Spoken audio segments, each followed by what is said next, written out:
સ્થાનિક સ્વરાજ્યની સંસ્થાઓની ચૂંટણી ગુજરાતમાં ગમે તે ઘડીએ હવે જાહેર થઈ શકે છે, જેને ધ્યાને લઈને ભાજપ, કોંગ્રેસ, આમ આદમી પાર્ટી સહિતના રાજકીય પક્ષોએ પાલિકા, તાલુકા, જિલ્લા પંચાયત માટે ચૂંટણીની કામગીરીનો ધમધમાટ શરૂ કરી દીધો છે.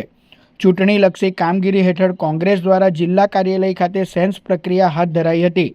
ભરૂચના પ્રભારી મનહર પટેલ, જિલ્લા કોંગ્રેસ પ્રમુખ રાજેન્દ્રસિંહ રાણા, શહેર કોંગ્રેસ પ્રમુખ સલીમ અમદાવાદી સહિતના આગેવાનોની ઉપસ્થિતિમાં ભરૂચ નગરપાલિકા માટે ઉમેદવારોને સાંભળવામાં આવ્યા હતા.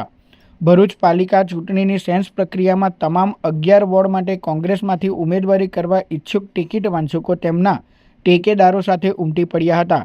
નિરીક્ષકે ઉમેદવારોને રૂબરૂ મળી તેમને સાંભળી સેન્સ લીધા હતા. હવે પાલિકા માટે કોંગ્રેસના ઉમેદવારોના નામો પ્રદેશ કોંગ્રેસમાં મોકલી આપવામાં આવશે.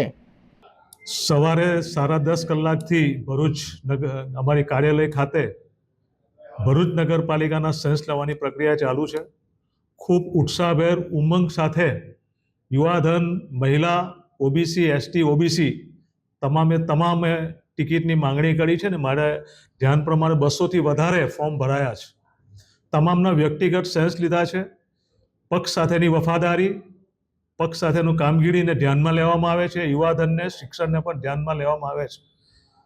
11 વોર્ડમાં 44 જેટલી ટિકિટો આપવાની છે. શહેર પ્રમુખશ્રી અને જિલ્લા પ્રમુખશ્રીએ ખૂબ સરસ આયોજન કર્યું છે અને દક્ષિણ ગુજરાતમાં સૌથી પહેલા આ પ્રક્રિયા અહીંયા ભરૂચ જિલ્લાના ભરૂચ શહેરમાં થઈ રહી છે. હું ભરૂચના અમારા કોંગ્રેસ પરિવારની પણ તમામને આજે મેં જોયું છે કે ભારતીય જનતા પાર્ટી સામે જબરજસ્ત ઉગ્ર એક વિરોધ છે અને એના પરિણામે ખૂબ લાંબા સમય પછી ફરી એકવાર ભરૂચમાં નગરપાલિકા કોંગ્રેસની બનવા જઈ રહી છે. એમાં કોઈ શંકાને સ્થાન નથી.